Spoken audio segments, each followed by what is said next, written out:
Gente, hoje no podcast Processos Criativos, estou trazendo uma figura icônica do saxofone, do arranjo e da composição. É Felipe Sales, um mestre em jazz, conhecedor nato, também conhecedor da música brasileira e formado no New England Conservatory, possuindo doutorado em artes na Manhattan School of Music. E também ele é um professor de jazz, de estudos da música afro-americana na University of Massachusetts Amherst. E com vocês, Felipe Sales. Olá, gente, tudo bem? Eu estou aqui com essa figura maravilhosa, Felipe Sales, grande saxofonista, arranjador e compositor. Ele está aqui para falar um pouquinho da história dele, da trajetória musical dele, toda a trajetória de vida dele. Ele vai tentar resumir. A gente estava conversando agora há pouco que ele tem muita história para contar.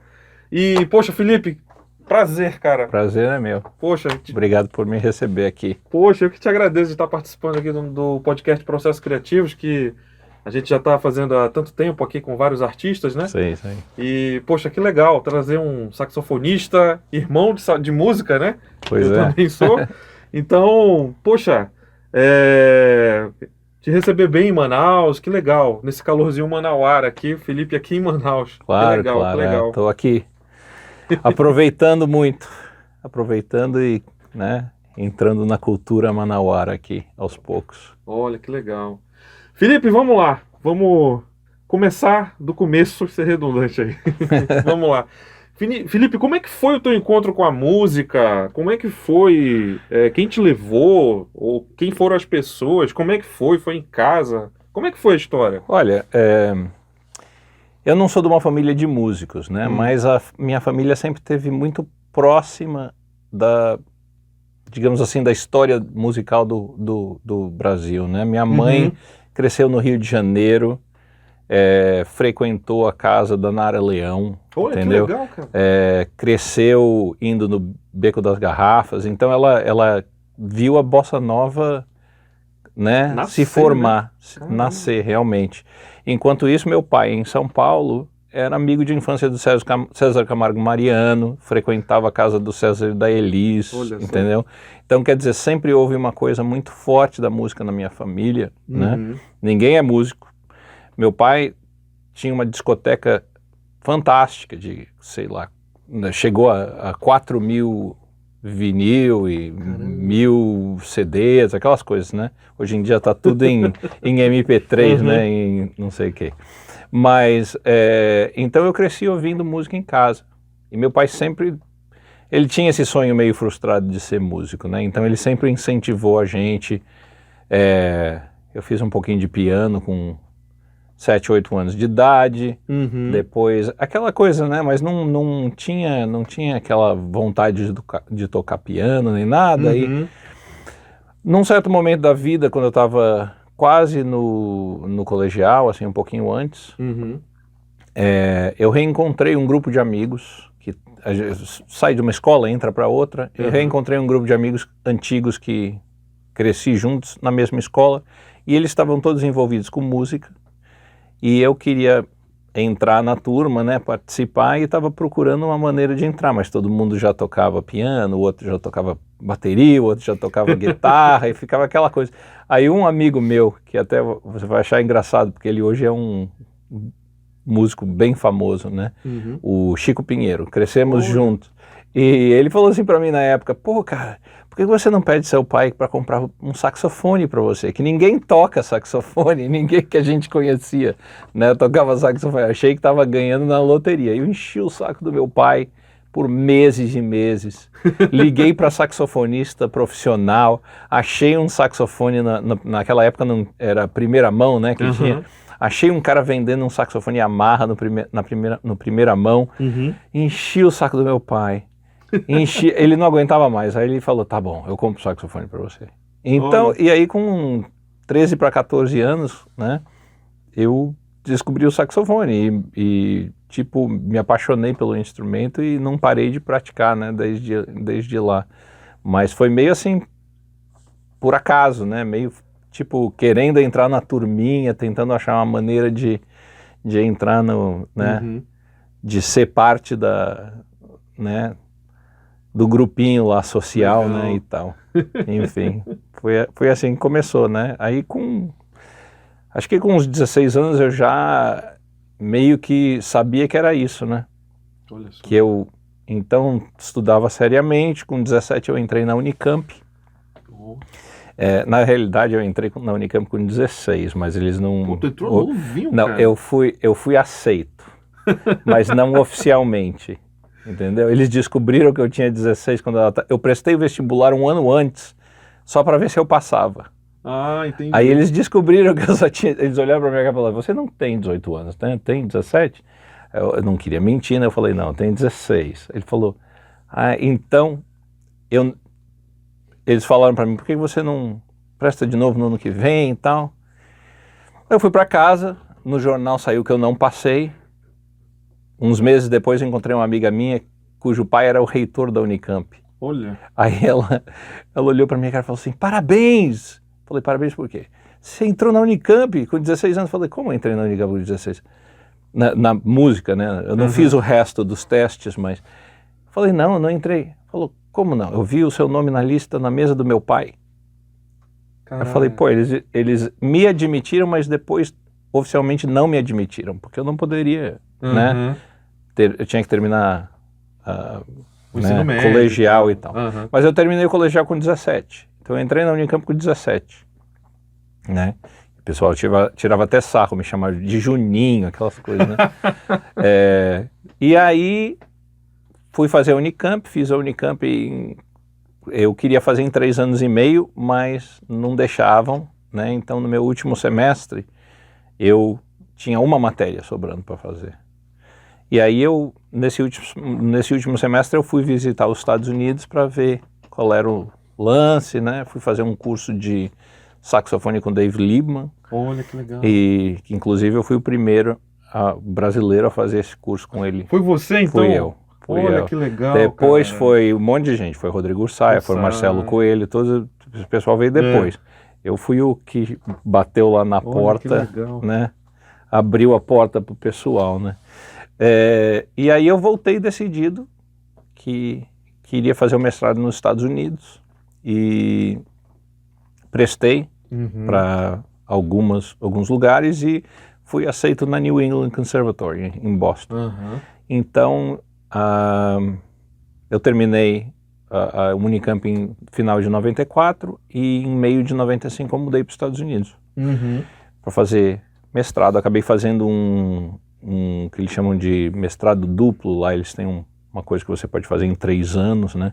Na realidade o terceiro ano era só para atrasar um pouco a vida real, né? Queria praticar mais, aquelas coisas. Meu negócio era praticar e tocar saxofone. Nessa época eu nem pensava em ser compositor. Aliás, eu não queria compor, que era para não distrair do saxofone. E eu estava alucinado, estudando 6, 8 horas por dia, aquelas coisas, né? E, enfim, aí eu terminei o mestrado.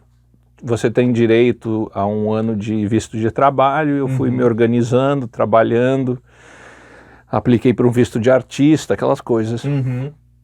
E fui ficando, né? Eventualmente mudei para Nova York e eventualmente saiu meu green card, aquelas coisas. Isso em que ano, mais ou menos? Eu fiquei em Boston, eu terminei o meu segundo mestrado em 98. Olha só. Aí eu fiquei em Boston até 2001. Né? Juntando uma grana, tocando, tinha bastante gig, dava aulas aqui e ali, né? Aulas particulares e tal. Aí eu conheci minha esposa, né? na época, e ela estava terminando a New England, queria fazer mestrado, eu queria mudar para Nova York. A gente resolveu usar isso como uma desculpa. Ela prestou para as escolas em Nova York, acabou indo fazer o mestrado na Manhattan School of Music. A gente mudou em 2001.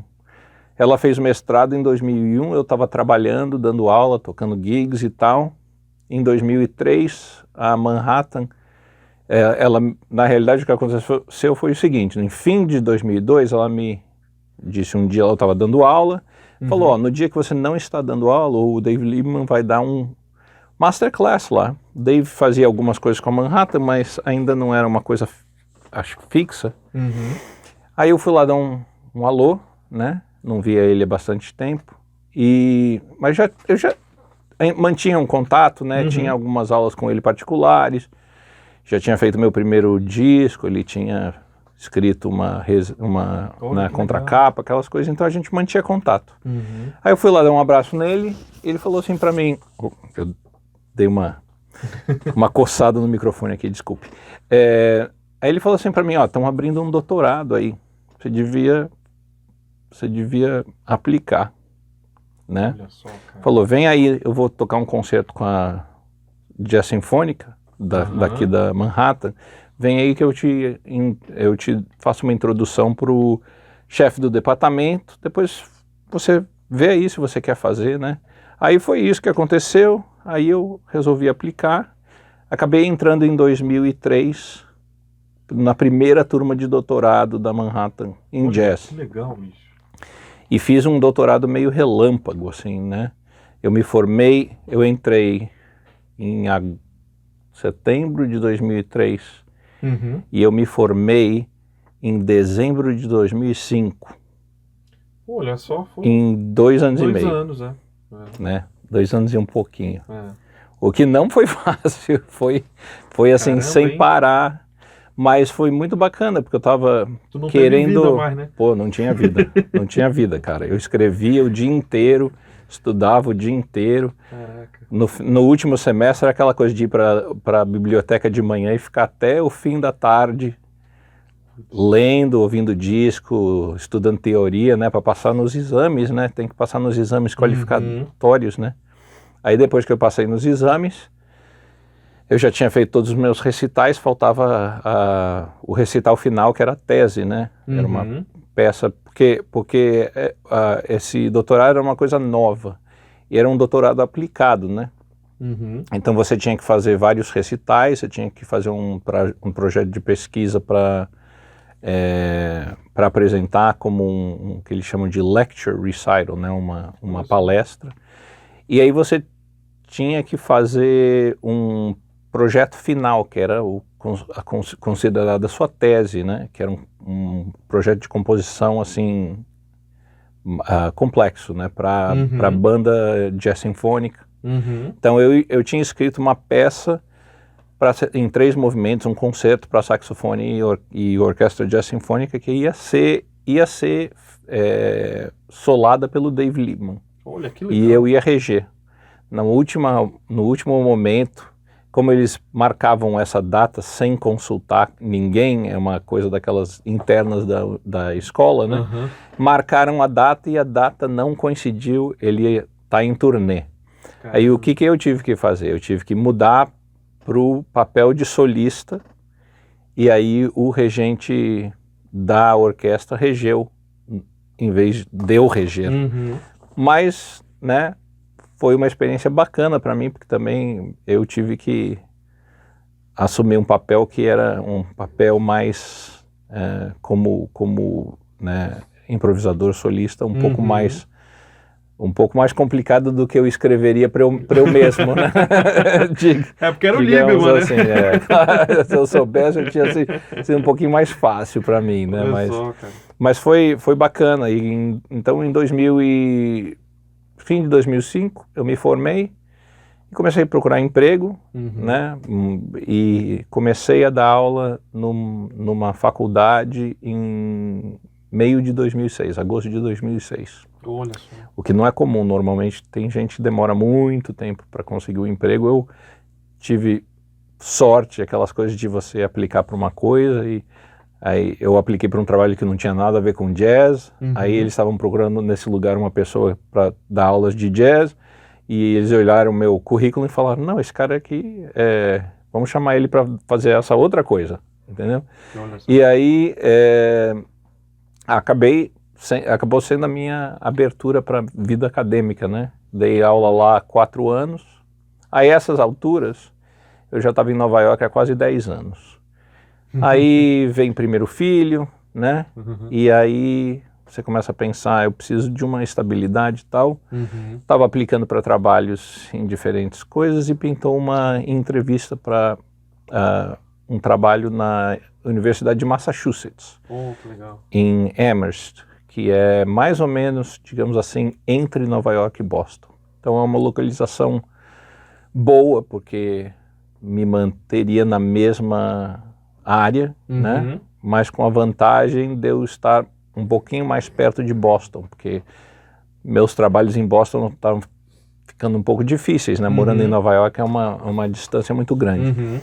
E aí eu fui lá, fiz uma entrevista que durou um dia, né? Aquelas coisas que você tem que apresentar, tem que tocar, tem que dar aula, tem que apresentar palestra. E, para minha surpresa, me ofereceram a vaga, né? Isso em 2010. Olha só, cara. E aí a família mudou para perto de Amherst e eu estou dando aula lá desde 2010. Agora eu sou professor, como é que chama aqui? Livre docente, não sei como é que chama aqui. Eu sou o cara que não pode mais perder o emprego. Eu sou aquele cara que não pode mais perder o emprego. Já chegou no, né? Legal. Enfim, mas e agora, né? Em termos de carreira, fora da acadêmica, eu estou sempre fazendo os meus projetos. Eu tenho uma big band, tenho um grupo menor e às vezes faço diferentes projetos e estou sempre na estrada, né? Indo para Nova York, indo para Boston, bastante coisa em Connecticut também. Então, legal. É isso. A vida vai, né? Vai levando a gente onde a vida quer. A gente só tem que ir descobrindo quais são as pistas, né? É verdade, é verdade. Felipe, o que eu ia te perguntar também era sobre, voltando um pouquinho atrás, porque no teu doutorado tu já compunha, né? Então, tanto que foi a tua tese e tal, né? O conceito que você criou. Mas da onde que vem a história de querer compor, de querer... porque aí a gente envolve aí arranjo, né? Claro. Composição, então é uma série de coisas. Como é que essa coisa nasceu em ti, essa história do criar? Olha, como é que foi para ti? Essa é uma pergunta interessante, porque quando eu tinha uns 17, 18 anos, eu sempre tinha um desejo de compor, mas eu tinha medo, não achava que eu tinha no meu ouvido um vocabulário que permitisse compor. Então as primeiras composições foram assim, aos poucos, chegando aquela coisa. Entendi. Quando eu estava com mais ou menos uns 19 anos, eu comecei a estudar arranjo, como era parte do currículo lá na Unicamp, né, com o grande maestro Ciro Pereira, né, que legal. Que viu que eu tinha um interesse e me deu um apoio, estava sempre me dando atenção.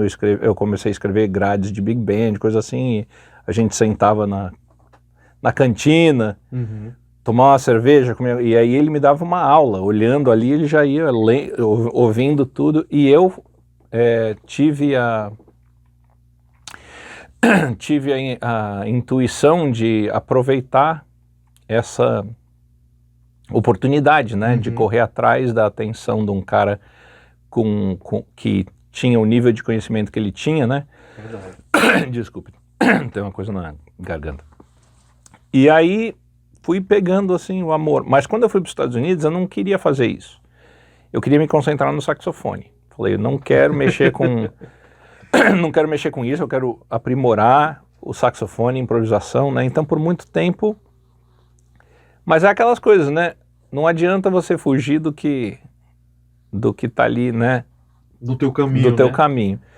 E aí, muitos anos depois, quando eu fui estudar na Manhattan, um dos motivos foi porque o curso era mais voltado para composição, né, e arranjo. Então, para mim, era uma boa oportunidade para, né, mexer com isso. Desculpe. E também trabalhar com Dave Liebman, que estava dando aula lá, e eu sempre tive muito interesse na concepção harmônica dele e tal, né? Nessa coisa de misturar música contemporânea e tal. E eu também estudei um pouco de composição erudita. Olha, que legal. Com uma professora que era legendária lá e que também influenciou Dave Liebman e tal, né? Então foi bacana para mim voltar atrás e falar, não, agora é o meu momento de trabalhar com composição. Que sempre foi uma coisa que eu tive tinha muita intuição, mas nenhuma formação, nenhum estudo formal, né? Uhum. Eu fui começar a trabalhar com estudo formal de composição no doutorado, Olha só. né? O resto, antes era só intuição, mas eu tinha intuição porque já estava escrevendo, já tinha feito, sei lá, 2 ou 3 discos naquele ponto, entendeu? De composições próprias. 2, acho que 2, até aquele momento só 2. Depois vieram outros, né? Entendi. Mas enfim, aquelas coisas, né? A composição sempre foi uma coisa que quando eu mostrava uma música minha, as pessoas falavam, não, cara, que legal e tal. Tinha sempre uma atenção maior à composição. Inclusive, quando eu cheguei em Nova York, em 2001, uma amiga minha me ligou e falou, olha, tem um concurso de composição na Espanha, chama Tete Monteliu. Tete Monteliu foi meu tio e tal. Olha só, cara. E me deu um panfleto, né? E eu falei, legal, né? Vou mandar lá mandei umas peças, fui selecionado para a final. E aí fui para a Espanha, eles me mandaram passagem e tal. Que legal. E tinha, sei lá, 8 peças finalistas, não me lembro. Mas enfim, eu já tinha gravado meu primeiro disco, estava procurando um selo. E isso até é uma história maluca, porque não tinha celular nessa época, não tinha nada dessas coisas, né? Então eu mandei um e-mail para um selo chamado Fresh Sound, lá na Espanha, que é um selo famoso que gravou muita gente, né? O primeiro disco do Miguel Zenon, né, nesse selo. Olha só, tem não disco sabia. da Esperança Spalding, tem disco de todo mundo, assim, Que muita legal. gente. E eu mandei um e-mail para ele e falou, eu vou estar na Espanha, sou finalista desse concurso, tenho esse disco, posso mandar para você, podemos conversar. E aí fui fazer uma reunião com ele no dia da entrega dos prêmios, né, da final. E saí dessa reunião com um contrato para lançar o disco pela Fresh Sound, já super contente. Voltei pro hotel, botei meu terno, fui pro Palau de la Música, que é o... Palau de la Música Catalana? E Foi em ganhei... Barcelona? Foi. Ah. E ganhei o prêmio. Não sabia que eu ia ganhar o prêmio, mas no mesmo dia foram dando lá 5º lugar, 4º lugar, e o meu nome não vinha. Aí tu nem... 3º lugar. Quando o cara falou 2º lugar e não era meu nome, eu falei, caramba, bicho, ganhei o negócio. E no mesmo dia, aí eu fiquei que nem uma barata tonta, né? Não sabia o que fazer comigo, eu fiquei andando por las Ramblas até 3 horas da manhã, porque a adrenalina era... Subiu, né, cara? Né? Eu fui pro hotel, liguei para meus pais, liguei para minha mulher, falei, ganhei! Não acredito, aquelas coisas aí. Não conhecia ninguém na Espanha, não tinha com quem comemorar, foi aquela coisa muito estranha. Foi em que ano isso? 2001. Olha só, bicho. Então foi assim, a composição sempre foi aquela coisa assim, né? A vida falando, você é saxofonista, mas presta atenção aí que tá todo mundo prestando atenção nas suas composições. E eu ficava bravo, cara, falava, pô, quero que as pessoas prestem atenção no meu saxofone, né? Mas sempre foi uma coisa que mexeu com as pessoas, a coisa da composição, né? Sempre foi uma coisa que... Então, às vezes, a vida fica mandando mensagens para você e você tem que... Uma hora você ouve, né? Uma hora você tem que ouvir, senão, né, você passa essa oportunidade. E aí, né, num certo momento eu falei, tá bom, então eu sou um pouco de tudo, né? Né? Aquela coisa que a gente sempre fica um pouco inseguro, você fala, pô, será que eu vou ser bom o suficiente em algum deles, né? Ou em todos eles? Porque você não quer ser um professor, um saxofonista, um compositor e não ser bom o suficiente, entendeu? Mas, enfim, eu tento manter todas as bolinhas no ar. O equilíbrio ali, né? E tento honrar todos os, né, os papéis aí que me foram dados, né? Legal. Felipe, tu já tens quantos trabalhos em fonográficos aí? Eu tenho 9. Legal. Estou preparando o 10º agora, né? Eu tenho, deixa eu ver, 1, 2, 3, 4, 5, Eu tenho cinco discos de quarteto, um que é uma colaboração de quinteto com Chico Pinheiro, o Edu Ribeiro, Thiago Costa e o Bruno Migoto, que aliás vão estar todos aí no festival. O Bruno vai estar aí? Vai estar aí. Pô, que legal, a gente estudou junto em Brasília, no festival, faz muito tempo. E agora eu tenho 2 discos de Big Band e estou preparando o terceiro. E acabei de lançar um disco de quarteto, que é um disco bem tradicional, assim, que não é um disco que tem nada a ver com música brasileira, não são nem composições minhas, são composições de um músico americano que nunca foi gravado, e eu fiz os arranjos e descobri essas composições, e aí eu chamei um trio para me acompanhar, assim, de caras fantásticos que tocam nessa linha tradicional, assim, tipo Blue Note, né, Era e tal. Então, para mim é bem interessante, porque é bem diferente do que eu normalmente faço, né?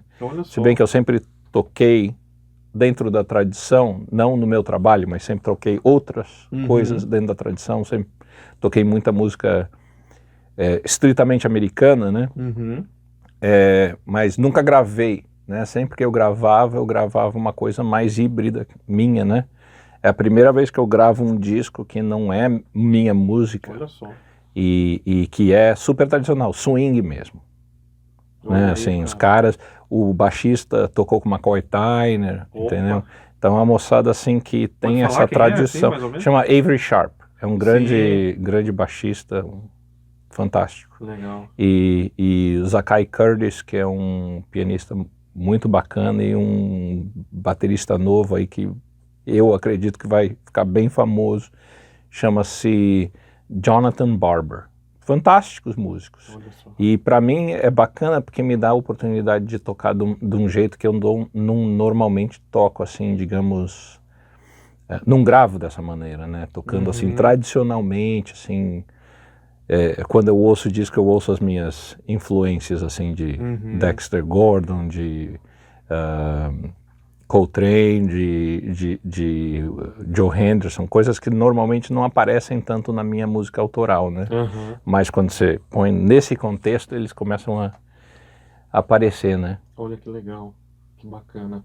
E, Felipe, vamos falar desse trabalho que foi o DVD agora, o último, que foi lançado antes da pandemia. A gente estava conversando antes pouco. Pois é, como é que logo foi antes da pandemia. essa história toda? Olha, como é que nasceu? Cara, isso aí foi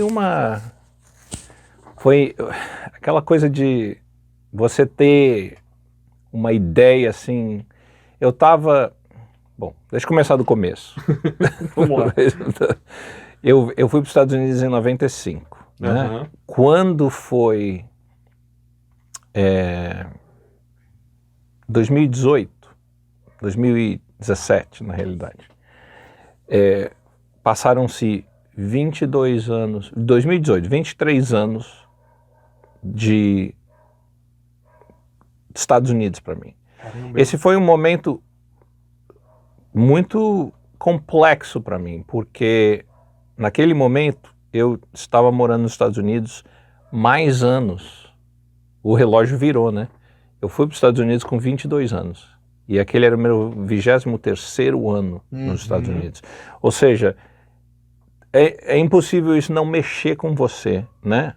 Essa ideia de você ter imigrado para um lugar e de um certo momento você tem a sua identidade brasileira, mas você se vê mais americano do que brasileiro, de uma certa maneira, né? Pelo menos cronologicamente falando, porque né? foi mais lá, né? E isso mexeu muito comigo. Nessa época também, aquela coisa, eu tive meu primeiro filho em 2009, o segundo em 2013, você começa a sentir que seus filhos estão crescendo americanos, entendeu? Você começa a pensar uma coisa que ficou muito forte para mim foi essa questão da identidade, né? A identidade da gente, no sentido assim, né? Como músico, mas como pessoa, o que você é, você é brasileiro, você é americano, você é os dois, você é isso, é aquilo, tem uma complexidade muito grande, né? Então, nessa época, eu estava dando aula na UMass e eu comecei a dar uma aula de harmonia que eu comecei a usar, eu precisava de melodias para trabalhar a harmonização, né? E como eu não queria usar melodias que fossem conhecidas, acho que essas coisas acontecem, né, com a gente aí. Onde é que eu fui buscar uma fonte de melodias? Calhou no meu ouvido de aparecerem as melodias, as cantigas de niná, né, que a gente ouve quando criança, né? Então, Terezinha de Jesus e tal. E eu já cantava essas coisas para os meus filhos, né? Então, bateu uma coisa do tipo, cara, eu canto isso para os meus filhos nos Estados Unidos, minha mãe cantou isso para mim, minha avó cantou isso para ela, essas músicas vêm da África, de Portugal e tudo, né? Então, de repente eu tive esse momento que eu falei, pô, essas melodias são, elas são o fio que conecta uma história de muitas gerações de imigração, entendeu? E eu sou a ponta disso agora, meus filhos são a ponta disso. Verdade. Então eu falei, pô, e se eu pegasse isso aí, desconstruísse isso, criasse uma nova coisa, que a essência dessas melodias fosse o que sobrevive, mas que isso fosse, de repente, um depoimento da minha visão, minha identidade musical, de imigrante, de tudo. Então eu peguei essas melodias e eu recriei elas numas peças de big band. Eu recriei isso de uma maneira como como se essa música representasse a minha jornada musical como imigrante, a jornada das gerações da minha família, né? Entendi. Então as músicas são, né, é interessante assim, eu não chamei de, por exemplo, a primeira música do disco chama-se Lullaby número 1. Eu não quis chamar de Terezinha de Jesus, porque essa não é a Terezinha de Jesus. A Terezinha de Jesus é parte disso, mas isso é uma composição que foi né, inspirada na Terezinha de Jesus. Se você é brasileiro, você reconhece, ou às vezes até não reconhece, é interessante. Os músicos reconhecem na hora, né? Os não músicos, eles ficam, eu acho que eu tô ouvindo... Fica ali, eu tô ouvindo Terezinha de Jesus e não tenho muita certeza, entendeu? Mas a intenção era essa, de se criar uma coisa nova, que era tipo um registro da identidade musical, né, de gerações, da minha identidade musical, através de contar de repensar essa história de uma imigração de gerações pelo mundo, né? Minha família saiu de muitos lugares, foi parar no Brasil, depois eu vim parar nos Estados Unidos. Então, como eu conto isso através da música? Como eu recrio a minha identidade musical e etc, né? Então, e também o que me interessava muito nisso, isso é uma coisa que não é só da música das cantigas de niná brasileiras, mas das cantigas de niná em geral, tem uma certa, não sei como falar isso em português, né? Tem uma certa coisa muito, às vezes muito cruel, muito, até meio macabra nas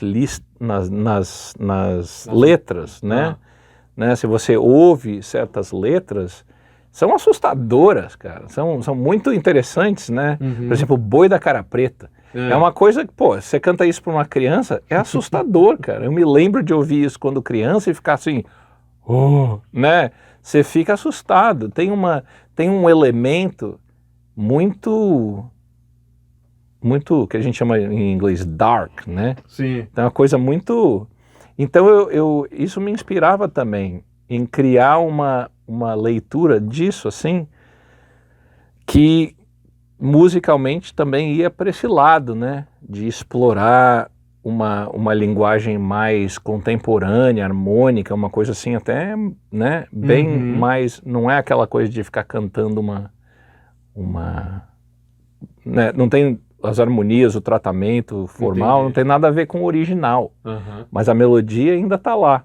E às vezes está por trás, às vezes está pela frente, às vezes está todo decodificada e quebrada, né? Mas essa era a ideia, e usar isso como elemento inspiracional, né? Olha que legal. Aí, isso começou a abrir a minha cabeça para as questões maiores, né, de imigração. E aí eu estava pensando num novo projeto, e essa amiga minha que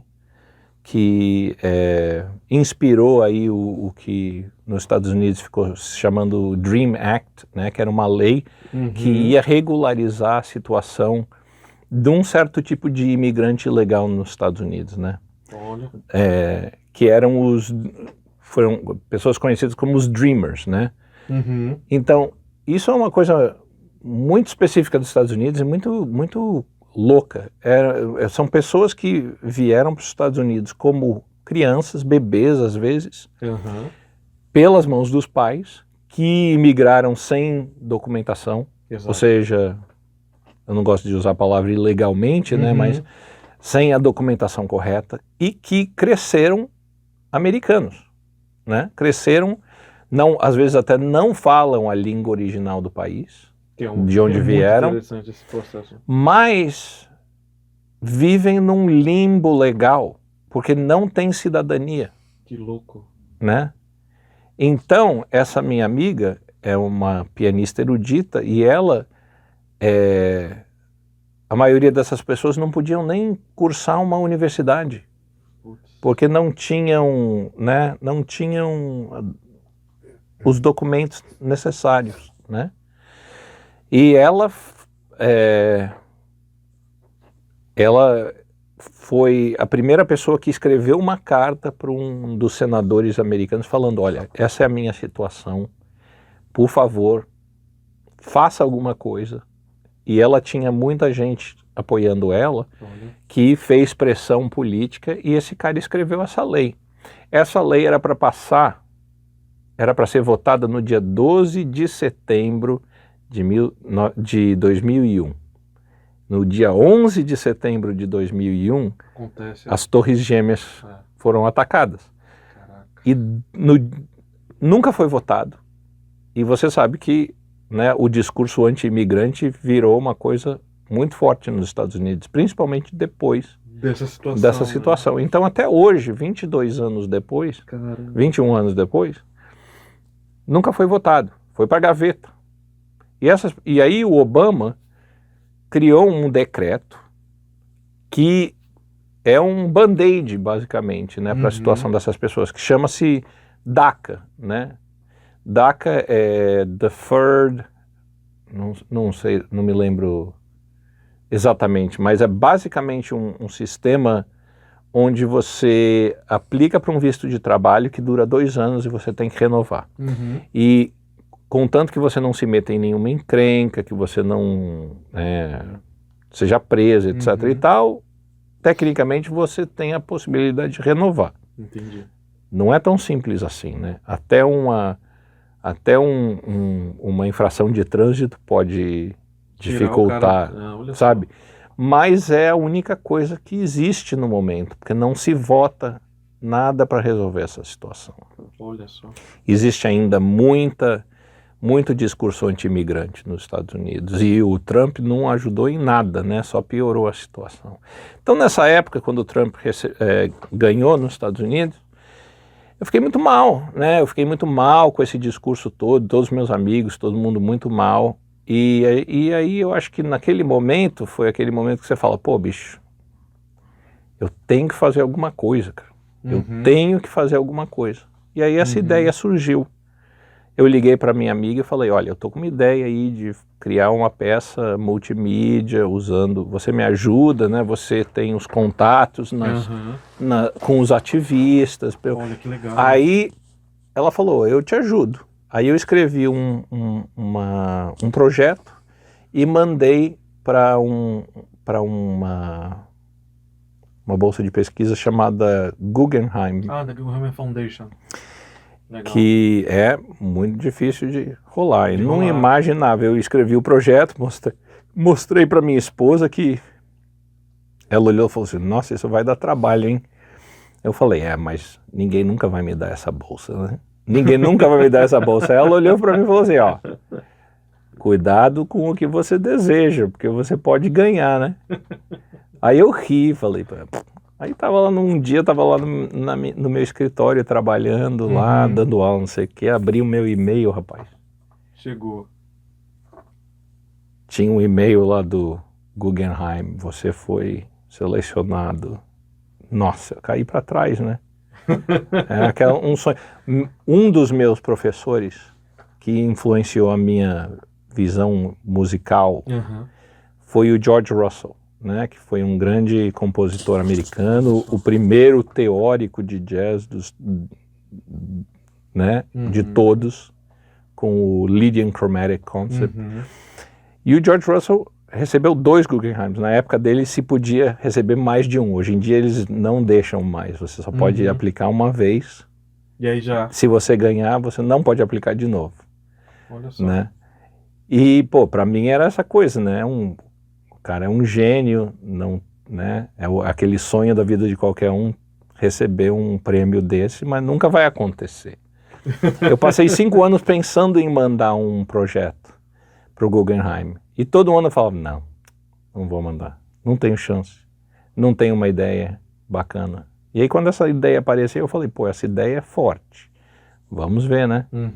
Aí liguei para 2 amigos meus que tinham recebido Guggenheims, falei, ó, eu tô com um projeto aí, vocês me apoiariam? Porque você tem que ter recomendações, né? Eles falaram, claro, escreve aí, pode botar o nome da gente como referência. E aí aconteceu. E aí foram 2 anos de trabalho, cara, muito trabalho. Olha só.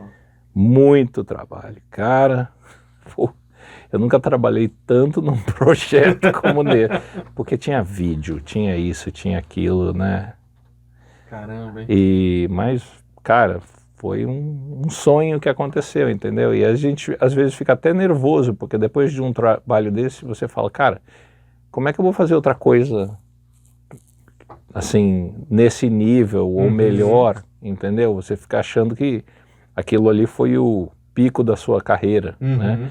Dá um pouco de nervoso, né? Aí eu comecei a pensar um novo trabalho agora que vai sair no ano que vem. E é tipo a terceira, como é que fala isso? Eu considero esses trabalhos de Big Band como é que fala isso em português? Obra-prima? Não, não um trio, assim, como é que chama isso? Uma trilogia. Ah, tá. Então, uma trilogia. Começou com o Lullaby, esse é o segundo. O Lullaby é uma coisa pessoal, né? Tem a ver com o Brasil, mas com a minha experiência de imigração, com a ideia de...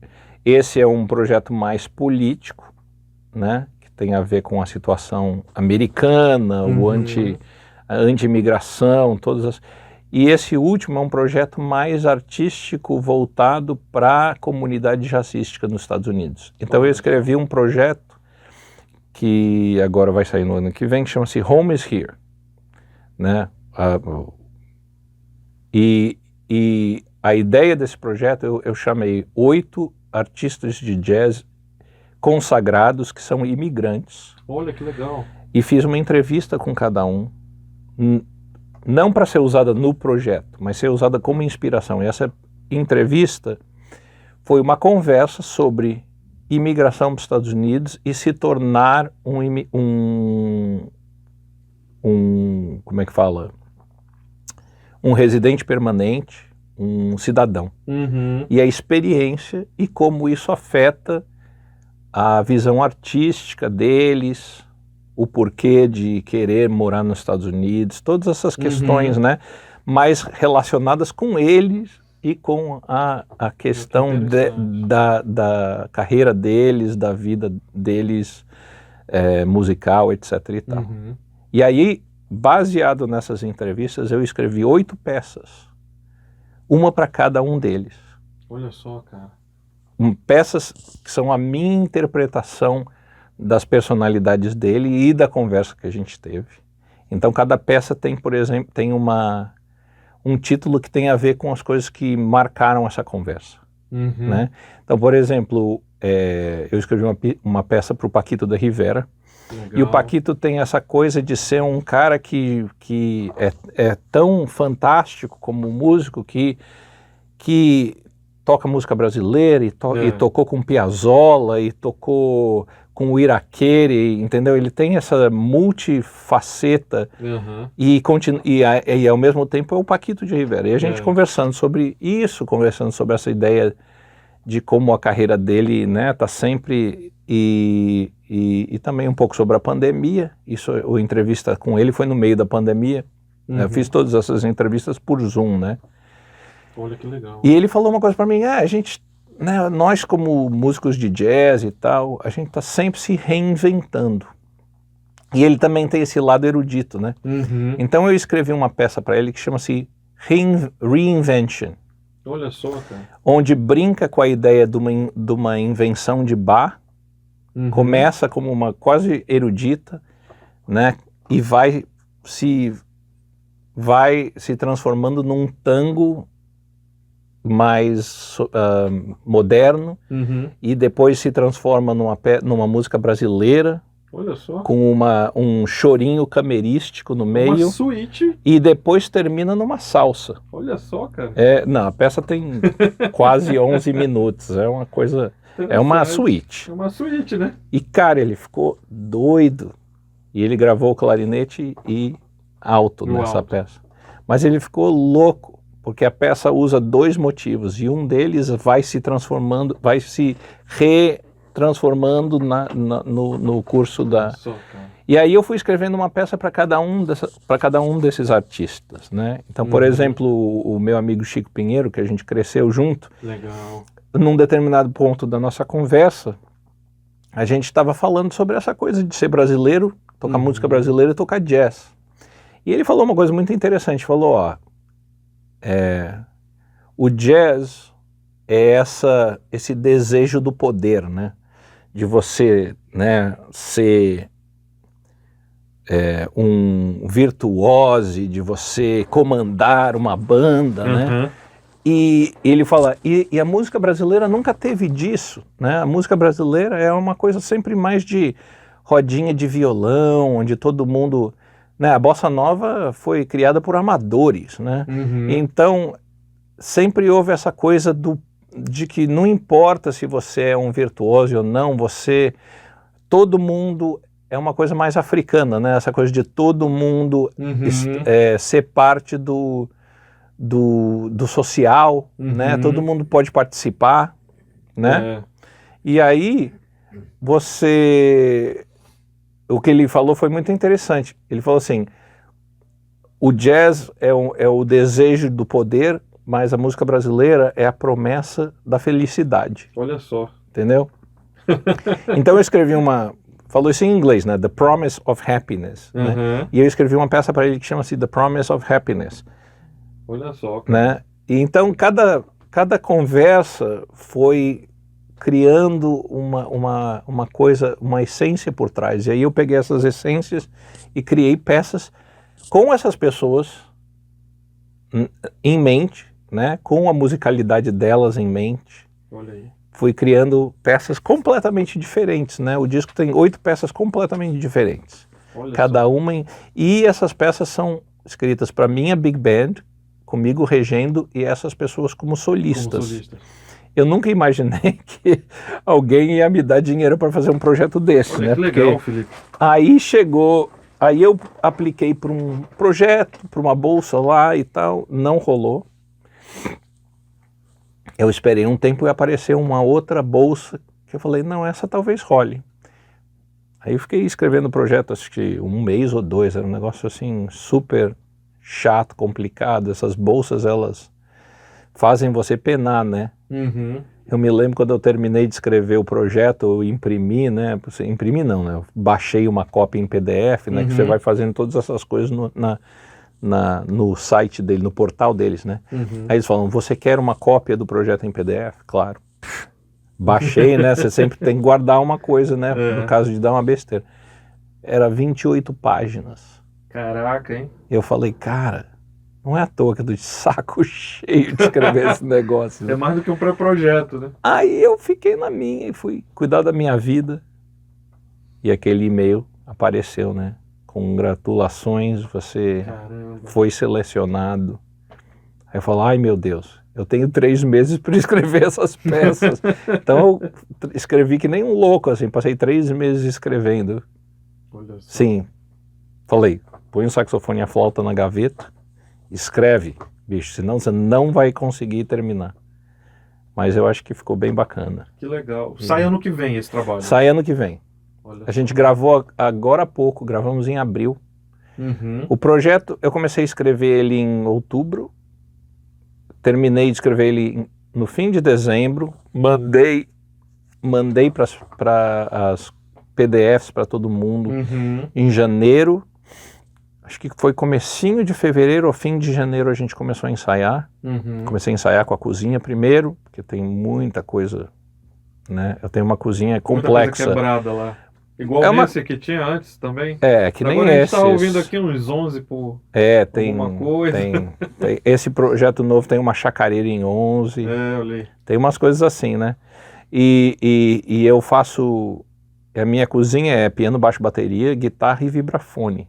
Olha aí. Então tem muita complexidade de vozes, coisas que tem, né? Uhum. E muita modulação métrica e coisas assim. Então começo ensaiando com a cozinha e depois eu ponho os sopros. Aí fizemos mais 5 ensaios com sopros, fizemos 2 gigs. E isso você imagina no meio de uma pandemia, né? Então, Caramba. ou seja, eu nervoso o tempo inteiro. Cara, muitas coisas aconteceram nesse processo. Eu peguei Covid. Olha, cara. Mas graças a Deus eu peguei Covid no momento em que eu tinha 10 dias de distância, ou 2 semanas de distância entre o ensaio que a gente terminou e o próximo. Então foi o suficiente para eu pegar Covid, sarar do Covid, voltar. Olha. Mas no dia da estreia, um dos meus trompetistas testou positivo. E graças a Deus eu tinha uma outra pessoa que já estava fazendo umas substituições, mas foi aquela coisa de estresse, né? É. Foi tudo assim, no risco total, né? Caramba, cara. Mas funcionou, deu certo. Terminei de mixar antes de vir para cá e agora estou trabalhando os vídeos, né? Tem a parte de vídeos, tudo foi gravado no estúdio, aquelas coisas, né? Olha só. Então agora acho que lá para abril do ano que vem, se tudo der certo, eu estarei lançando Olha que legal, hein? esse projeto. Legal, que legal. Agora eu estou lidando com o de quarteto que acabou de ser lançado, então esse é o foco promocional no momento, né? Legal, legal. E Felipe, assim, além do teu... Claro que aí foi praticamente como se fosse uma encomenda, né? Tu teve que submeter o projeto, ganhou e tinha aquela obrigação, no caso de cumprir meta, cumprir prazo, de estar compondo. Mas fora esse meio de ter prazo e tal, como é que é o teu dia a dia de equilibrar no sentido de a gente que toca ali, todo dia tem que estar ali estudando, porque, né, instrumento de sopro não é como um outro instrumento. Claro. Querendo ou não, é mais sacrificante no sentido biológico mesmo do corpo. Claro. E aí tu tem que lidar e pensar, tem que escrever com uma big band, pensar em cada coisa, e pô, eu vou usar isso, vou usar aquilo, não sei o quê. E como é que fica ali o teu equilíbrio? Como é que tu pensa assim? Olha, eu tenho uma... Eu dou aula na universidade, então eu tenho uma... Eu acho assim, a aula é uma coisa interessante para mim, porque me mantém sempre... eu tenho que estar sempre esperto, né? Então, por exemplo, eu tenho alunos de saxofone que são muito bons. Então, obviamente, eu tenho que estar praticando.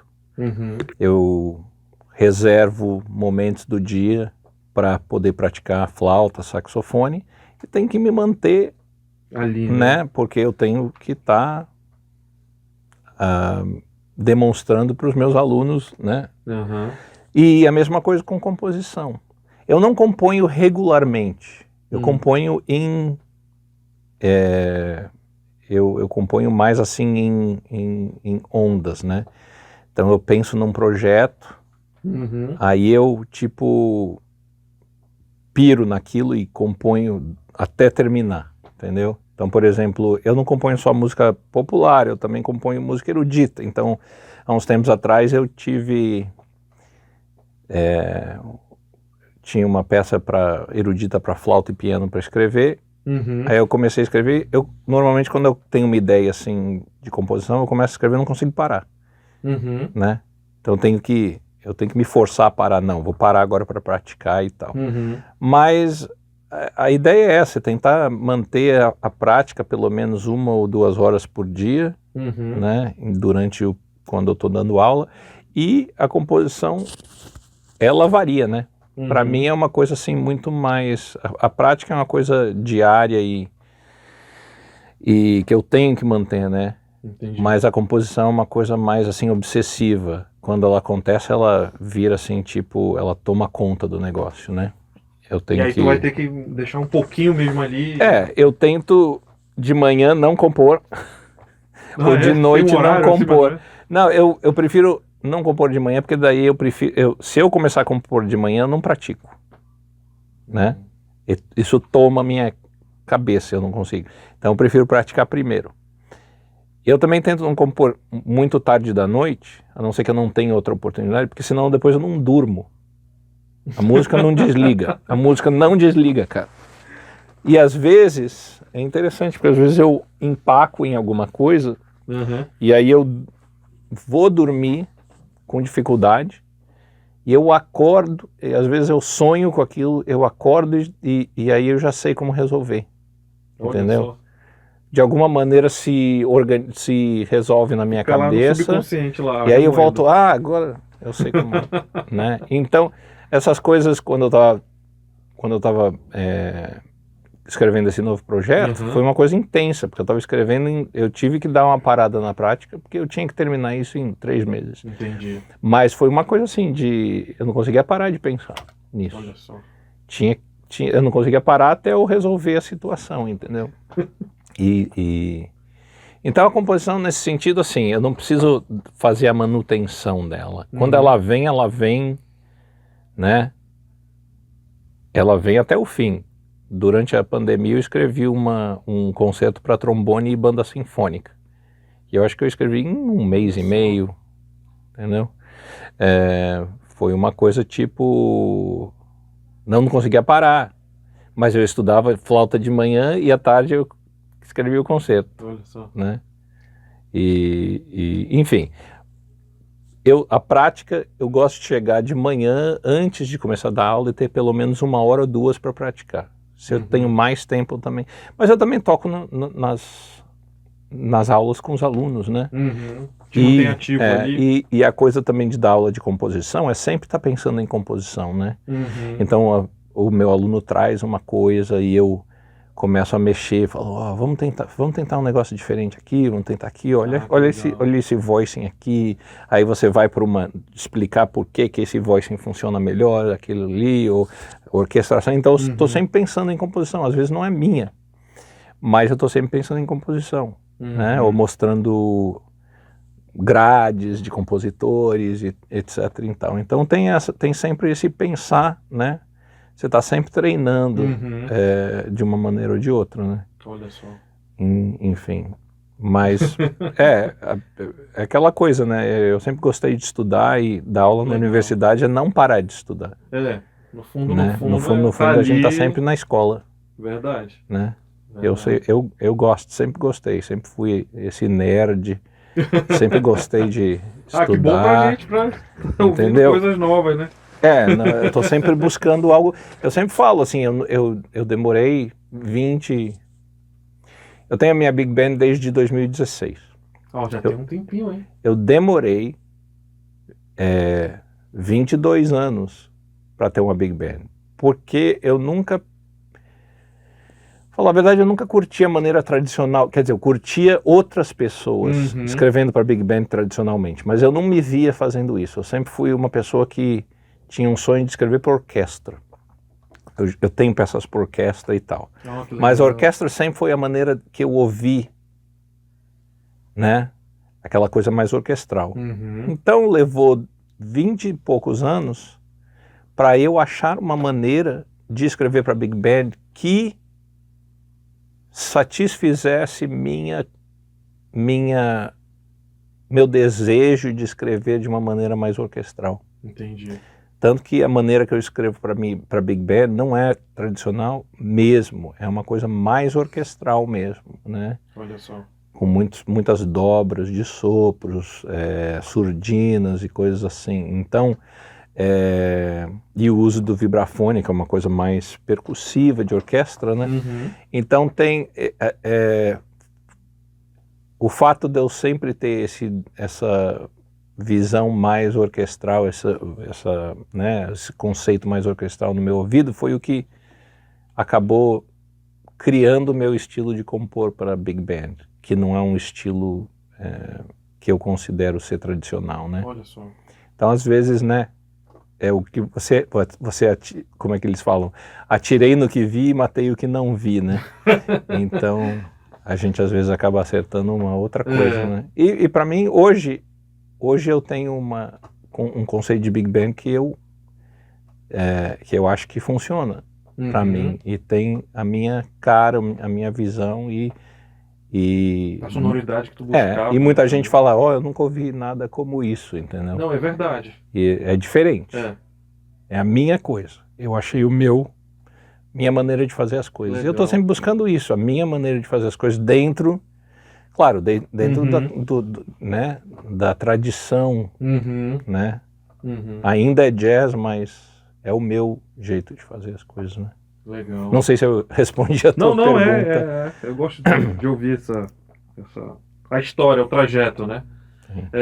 Eu tô vendo também, tá até no teu site lá falando que tu vai fazer uma leitura pública de um artigo sobre Ernesto Nazaré e o jazz lá. Como é que é a história? Eu não escrevi um artigo, mas eu sempre tive muita curiosidade com relação à música brasileira, a trajetória da música brasileira e a trajetória do jazz, né? São duas músicas que eu acho que são muito similares de certas maneiras. E na realidade a coisa do Ernesto Nazaré não é uma palestra sobre o Ernesto Nazaré. Eu até fiquei meio nervoso que eles colocaram esse nome, né? Sim. É uma comparação entre a trajetória e a musicalidade e a questão musical do Ernesto Nazaré e a trajetória e o estilo musical do Scott Joplin.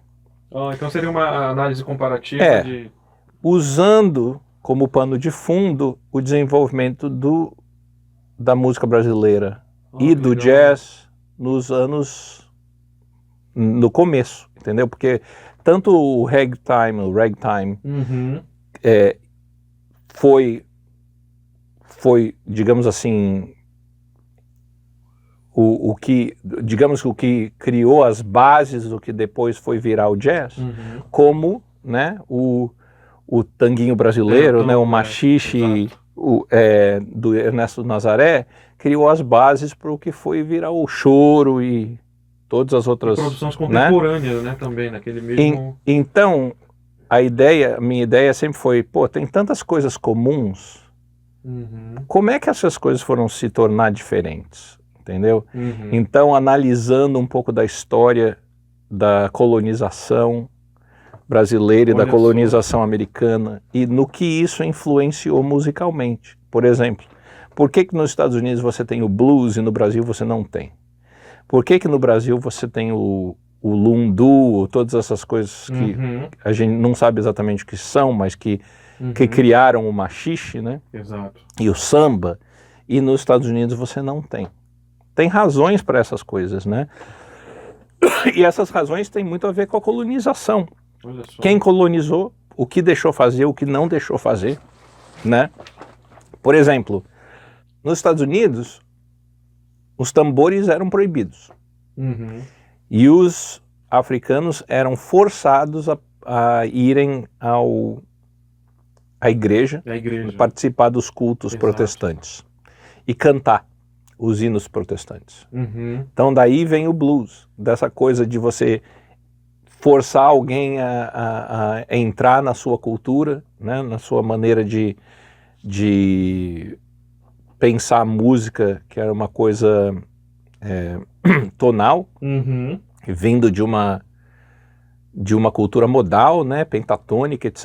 Uhum. Daí você cria isso né? E por outro lado, restringindo, né, a coisa dos tambores. Entendi. Né? Então você vê na música, no jazz, a parte rítmica se constrói mais posteriormente, né? Uhum. E de uma maneira que é menos relacionada à questão africana do que, por exemplo, na música brasileira, onde os tambores eram proibidos, Mas né? teve o Mas olha só, sincrético, né? os portugueses que já eram mais relaxados do que os ingleses, né? Uhum. Não tinham medo dos africanos, porque tinham uma vivência posterior com os mouros. Uhum. Então essa coisa da mixigenação era comum, né? Os portugueses vinham para o Brasil, se relacionavam com os índios, com os negros, não tinha essa coisa de ficar separado, enquanto os ingleses não, eles não se misturavam. Não se misturavam. Quando se misturavam, era porque quando se misturavam de uma maneira que era brutal, entendeu? Do tipo engravidar mulheres escravas e não assumir as crianças. Entendeu? As crianças nasciam escravas. Exato. Né? Então, mais no Brasil, você tinha, por exemplo, essa proibição dos tambores era ineficaz. Por quê? Porque tinha tantas maneiras de você driblar isso. Por exemplo, você não podia tocar tambores, mas podia nos feriados e nos domingos. No Brasil, entre os feriados de governo, os feriados religiosos e sei lá mais o que, e os domingos, você tinha 109 dias que você podia tocar tambor. Olha só, cara. Ou seja, você tocava tambor um dia e 2 dias não. Um dia e 2 dias não. Mais ou menos. Olha só. Então, quer dizer, completamente ineficaz. Certo? Se você está tocando tambor 1 a cada 3 dias, você está mantendo as suas tradições de uma certa maneira, rítmicas, né? De fato. Então isso você olha, por exemplo, na ideia do machixe, na ideia do Ernesto Nazaré, existe uma clara influência africana no acompanhamento. Exato. Enquanto no Scott Joplin, não. O acompanhamento é quadrado, não tem síncopa nenhuma, né? A música é muito mais europeia nesse sentido do que na música do Ernesto Nazaré. Se bem que harmonicamente e formalmente ela é europeia, ela claramente vem das mazurcas e das polcas, Exato. mas ritmicamente não. Olha só, cara. Tem uma coisa rítmica que muda todo o sotaque da música. Os próprios batuques dele, né? Tudo, Então, quer dizer, tem essas questões. Eu já tô estragando a surpresa da minha palestra aí, né? Enfim.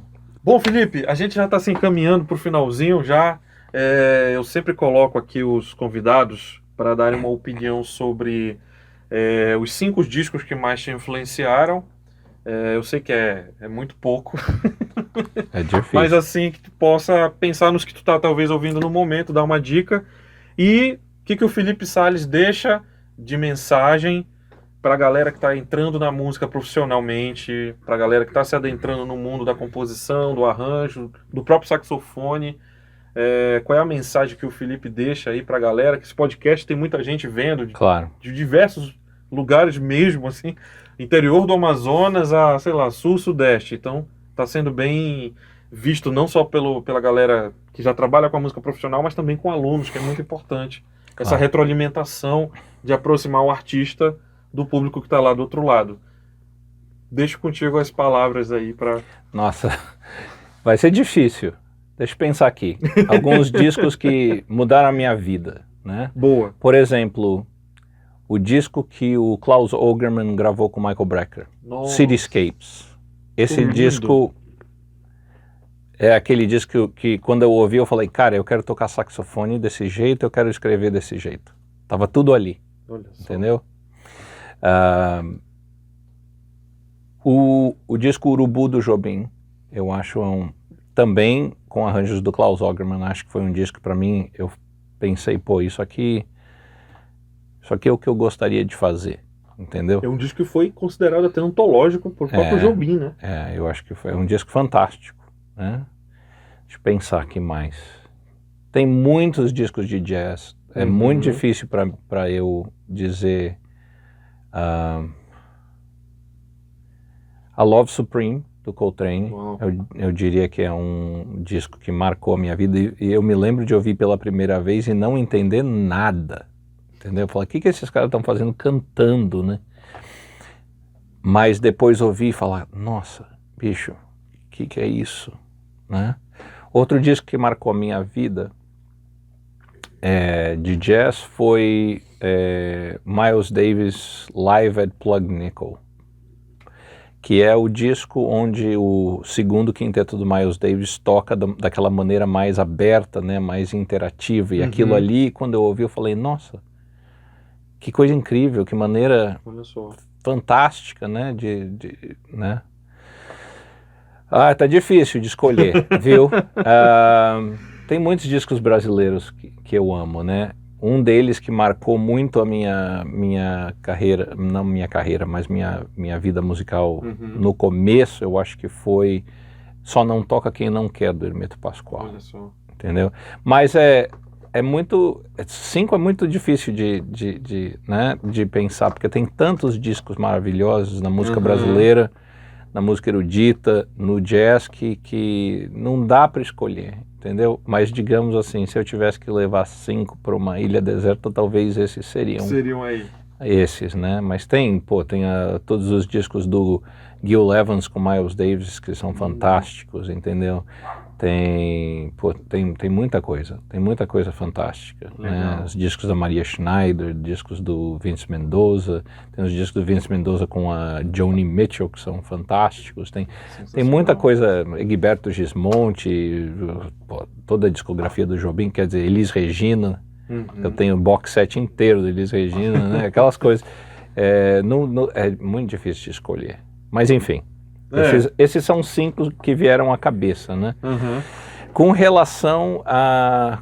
Me lembra a pergunta novamente. O que eu deixaria como verdade, um conselho? Como mensagem, conselho para a galera da música que está entrando na música profissional e também para os estudantes de música que querem aí conhecer o saxofone, os que já estão querendo conhecer o arranjo, a composição. Claro. Bom, música não é fácil. Não é uma carreira fácil. A primeira coisa que eu digo para todo mundo é o seguinte: se você não consegue se ver fazendo nada além de música, você está no lugar certo, entendeu? Porque realmente é uma missão, é uma coisa que você basicamente não escolhe, entendeu? A música te escolhe e você não tem outra alternativa, entendeu? Eu me apaixonei pela música e não conseguia mais pensar em nada, não fazer mais nada, sabe? Não me imaginava fazendo mais nada. Dentro disso, eu acho que é muito importante lembrar várias coisas. Uma é,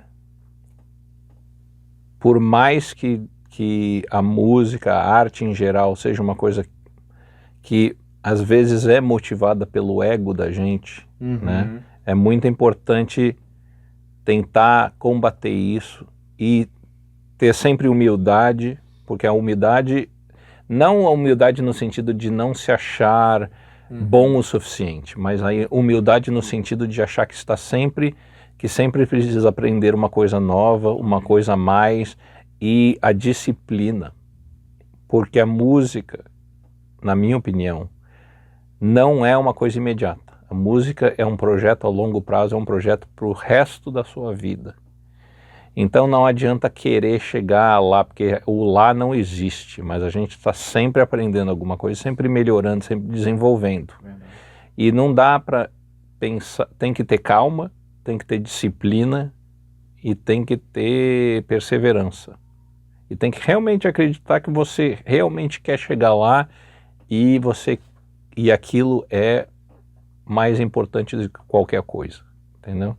O resto é estudar, né?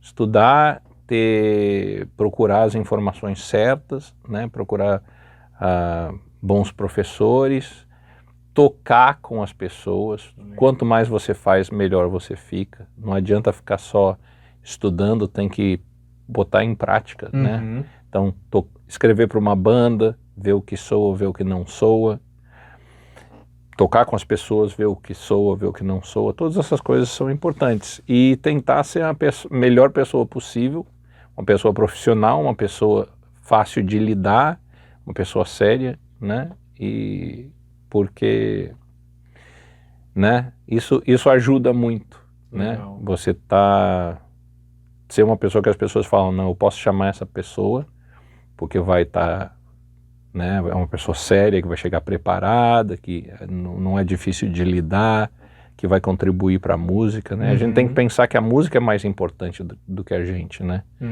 A música é a coisa mais importante, não a gente. A gente está aqui para fazer música, a música não está aqui para servir a gente está aqui para servir a música, né? A música continua sem a gente, outra pessoa vai fazer o que a gente não fizer. Então, nesse sentido, é isso, né? Manda brasa, confia e tenha paciência e perseverança, né? Disciplina. Legal. Pô, Felipe, meu querido, obrigado. Obrigado a você. Valeu aí pela disponibilidade, obrigado pelo força papo. e energia, o papo maravilhoso. Pô, por mim ficar te ouvindo aqui... Que é isso. Que legal. Como legal diz a mesmo. minha mulher, me dá uma oportunidade de falar que eu falo pra caramba, então não precisa me ouvir por mais do que 1h30, não. Pô, que legal. Gente, conversei com o Felipe Salles, essa personalidade maravilhosa, um amor de pessoa, e a gente continua na próxima semana. Valeu! Quem ainda não se inscreveu no canal, se inscreve no canal. Quem ainda não conhece, vai lá, aciona o sininho quando se inscreve. Procura as playlists lá do podcast, que já está disponível desde o ano passado, a primeira temporada, com agora de 2022. E a gente vai batendo essa bola aí. Valeu a todos, abração. Valeu, Felipe. Obrigadão.